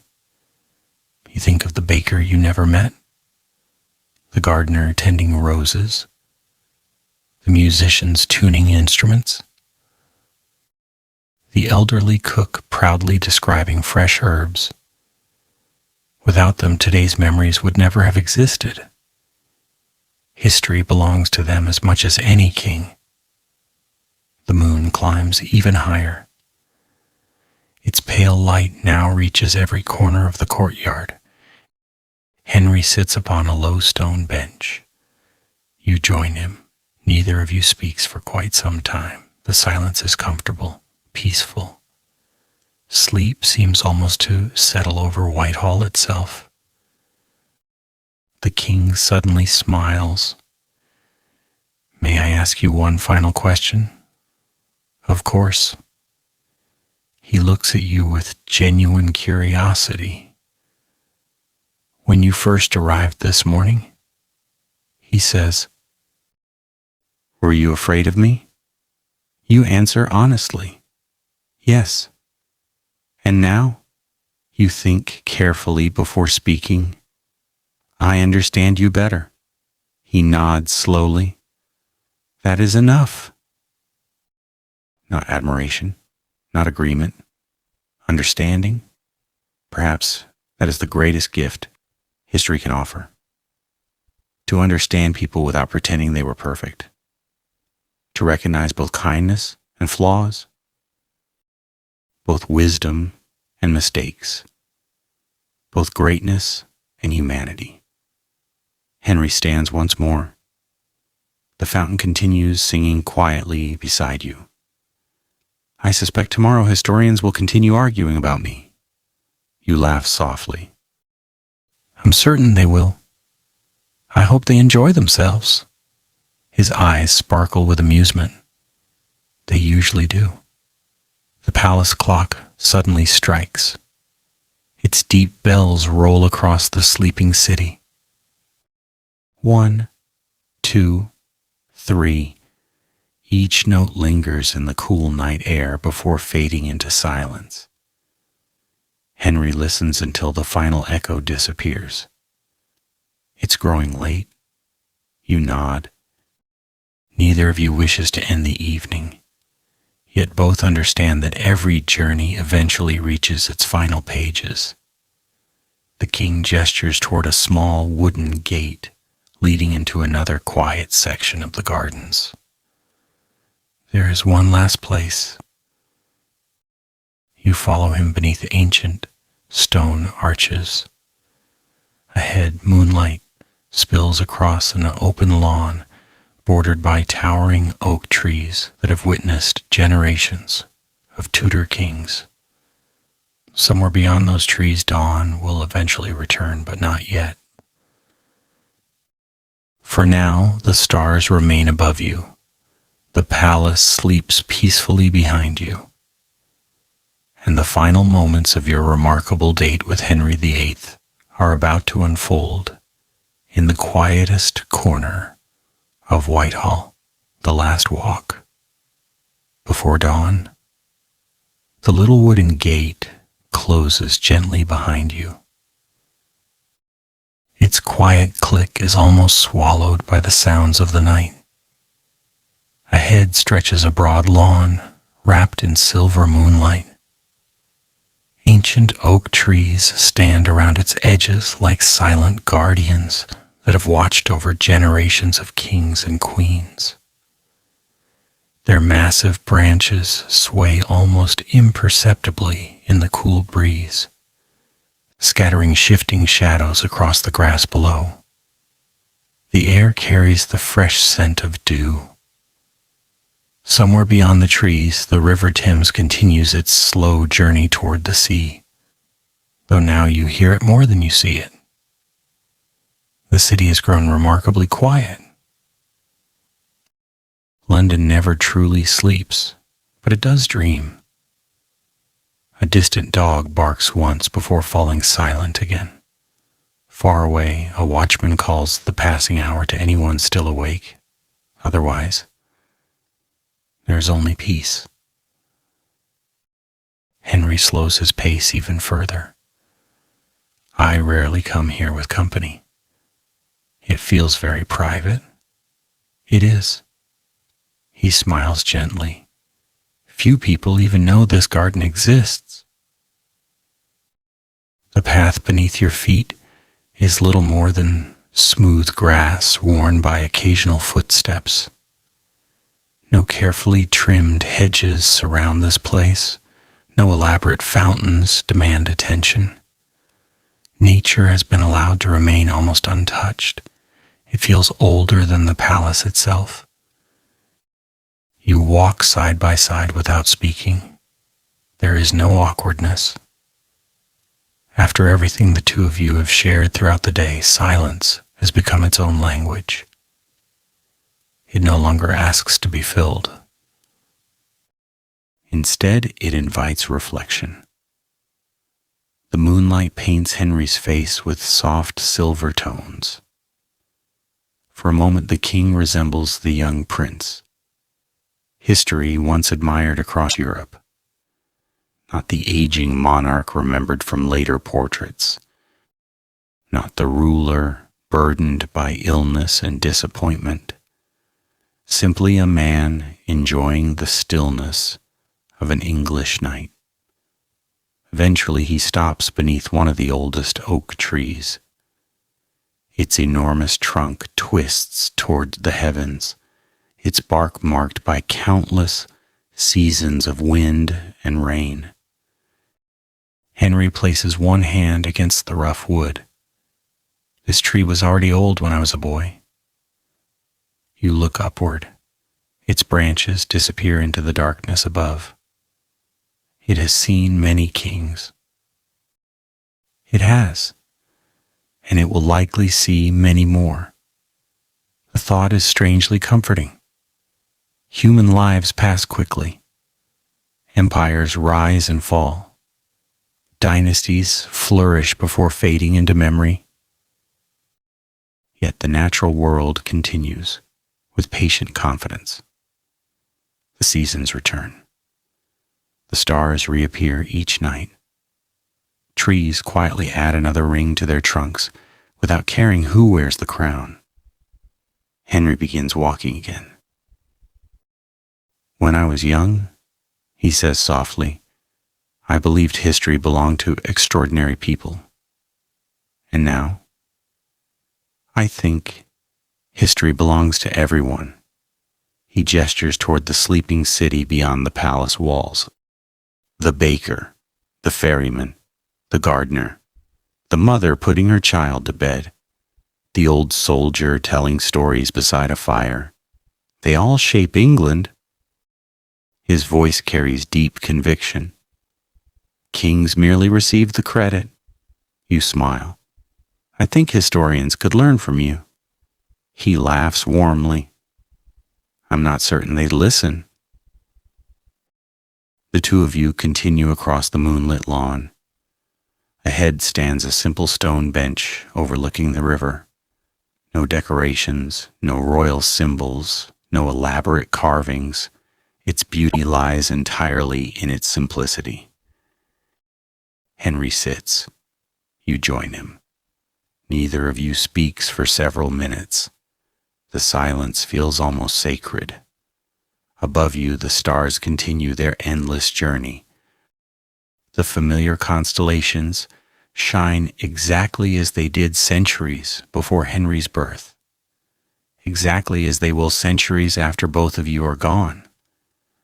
You suddenly realize something remarkable. Throughout the entire day, Henry has spoken surprisingly little about power. Instead, he has spoken about music, gardens, books, family, learning, nature, friendship, memory, peace. Perhaps those were always the things that mattered most to him beneath the endless responsibilities of ruling. History simply remembered the louder moments. The king quietly breaks the silence. If you could remain in this century, he asks, would you? The question deserves careful thought. You look across the moonlit river. The world around you is undeniably beautiful. The slower pace, the candlelit evenings, the music, the gardens, the simple conversations. Everything carries a peaceful charm. Yet you also remember the hardships, disease, limited medicine, shorter lives, dangerous roads, harsh winters, strict social hierarchies. Life here is beautiful, but not easy. You answer honestly. I would miss my own time. Henry nods immediately, as you should. You aren't disappointed? No? He smiles. A person should never stop appreciating home. The answer seems perfectly in character. He understands loyalty, whether to country or to one's own time. A faint glow begins appearing low upon the eastern horizon. Not sunlight, not yet. Only the earliest suggestion that night will not last forever. Henry notices it too. Our evening grows short. It does. I've enjoyed it. So have I. Another gentle silence settles between you. The breeze carries the scent of damp grass and blooming roses from the nearby gardens. Birds have not yet begun their morning songs. The world remains suspended between yesterday and tomorrow. Henry stands. There is one final place. You smile. I've heard that before. So you have. He laughs. But this time, he says, I truly mean it. Together you leave the quiet lawn. Your footsteps are slow, unhurried. Neither of you wishes to rush the final moments of this remarkable day. The palace gradually comes back into view through the ancient trees. Its towers glow softly beneath the fading moon. Hundreds of candles still flicker behind its windows, though many are beginning to burn low. Whitehall itself seems ready for sleep. As you approach the palace, you realize something unexpected. You no longer feel as though you are walking beside one of history's most famous kings. You are simply walking beside someone whose company has made an ordinary day feel unforgettable. And perhaps that is the rarest kind of friendship history can offer. Ahead, a quiet stone terrace overlooks the first hint of dawn beyond the River Thames. Henry pauses there. The horizon begins to brighten ever so slightly. The longest conversation of your life is nearing its gentle conclusion. The sunrays farewell, and the memory that remains. You and Henry stand together upon the quiet stone terrace. Neither of you speaks. The eastern horizon has begun to glow with the faintest hint of morning. It is not yet sunrise, only the gentle promise of it. The stars, so brilliant only a short while ago, slowly begin surrendering their place to the coming day. The River Thames reflects both worlds at once. Above it remain the last silver lights of night. Beyond it waits the pale gold of dawn. For a few precious moments, the sky belongs to both. The palace behind you is beginning to wake, very quietly. A distant door opens somewhere below.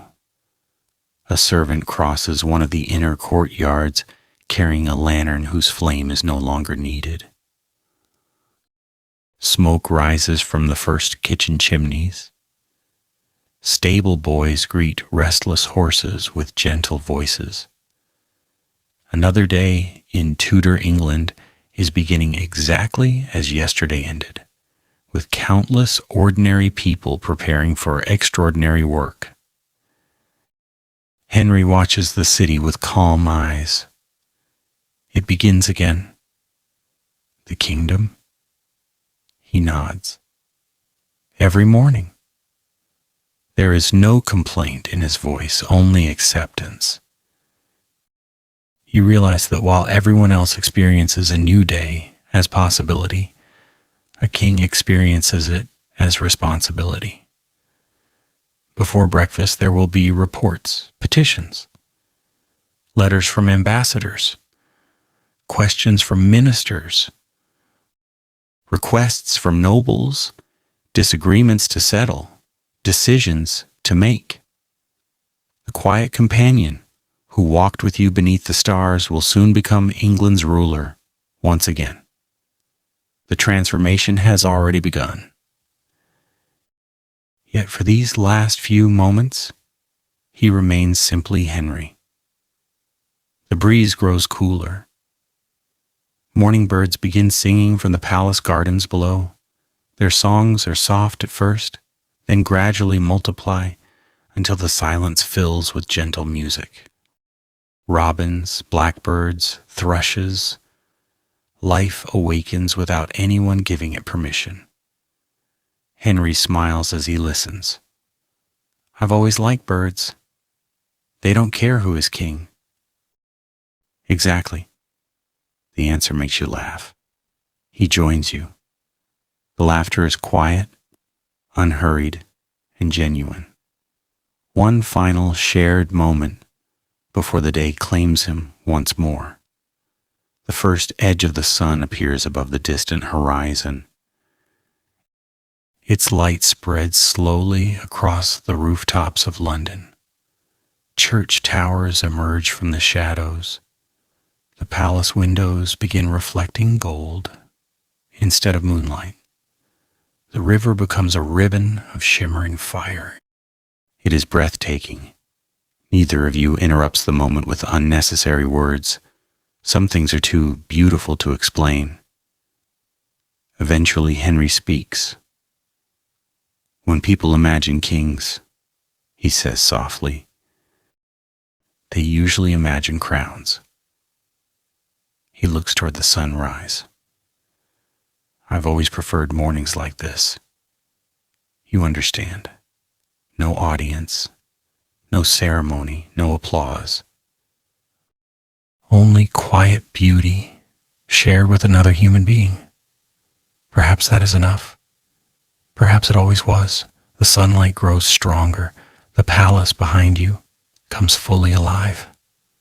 Servants move confidently through the courtyards. The smell of fresh bread drifts upward from the kitchens. A bell rings somewhere within Whitehall, calling the chapel to morning prayers. The peaceful night has officially become another working day. Henry takes a slow breath. My council will be waiting.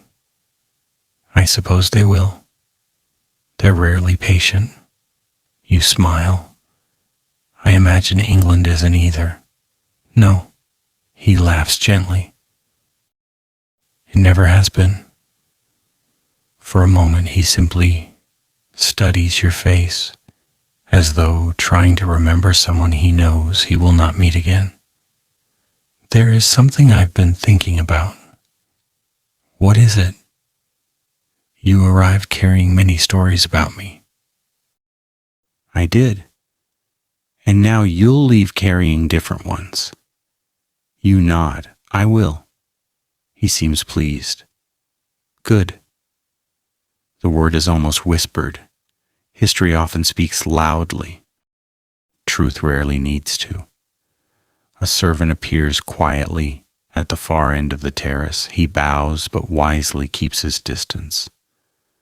There is no interruption, only a respectful reminder that the day cannot wait forever.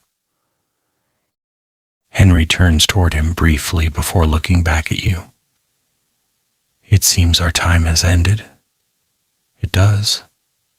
You expect a formal farewell, perhaps a royal blessing. Instead, Henry extends his hand. Not as a king greeting a subject, simply as one person saying goodbye to another. You shake his hand. His grip is warm and steady. Thank you, he says. The words surprise you. I should be thanking you. He smiles. Perhaps we both should. The morning sunlight now reaches the terrace completely. The last traces of night have disappeared. Whitehall has awakened. England awaits its king. Henry takes one final look across the gardens where the two of you walked yesterday, or what now feels like yesterday, despite only a single night having passed. The roses still bloom. The fountain still sings. The ancient oak trees continue standing exactly where they have for generations. Very little has changed. And yet everything feels different. You realize that history is never truly about castles, nor crowns, nor battles alone. It is about people, complicated people, people capable of kindness and cruelty, wisdom and mistakes, joy and sorrow, hope and regret. Henry VIII would go on to make decisions that historians would debate for centuries. Some would transform England forever. Some would bring suffering. Some would secure his place among history's most famous monarchs. You cannot pretend those things never happened, nor should you. But now you know something else. You know that the man behind those decisions could appreciate the fragrance of lavender after rain. He could lose himself in books. He could smile at birdsong. He could laugh during a game of chess. He could remember a gardener's pear trees. He could enjoy simple bread with honey. He could spend an evening speaking honestly beside a quiet fire. History often asks us whether famous people were heroes or villains. Real life is rarely so simple. People are chapters, not headlines. As the morning brightens, the world around you slowly begins to soften. The palace walls lose their sharp outlines. The voices of servants become distant. The gardens fade into a gentle mist. Even the sound of the Thames seems to drift farther away. Henry notices. I believe your journey home has begun. You look around. Everything feels lighter, almost dreamlike. He gives a small nod. When you remember today, he says, remember it kindly. I will. And remember that history is made by human hearts. The mist grows brighter. The palace slowly disappears. The gardens vanish. The terrace dissolves into morning light. The final thing you see is Henry VIII standing quietly beneath the golden sunrise. No crown upon his head. No court surrounding him. Only a thoughtful man looking out over the kingdom he loved, preparing to face another day. Then, the bells fade. The birds disappear. The scent of roses drifts away. You open your eyes. Your own world has returned. The distant hum of modern life slowly replaced the quiet sounds of Tudor England. Cars instead of horses.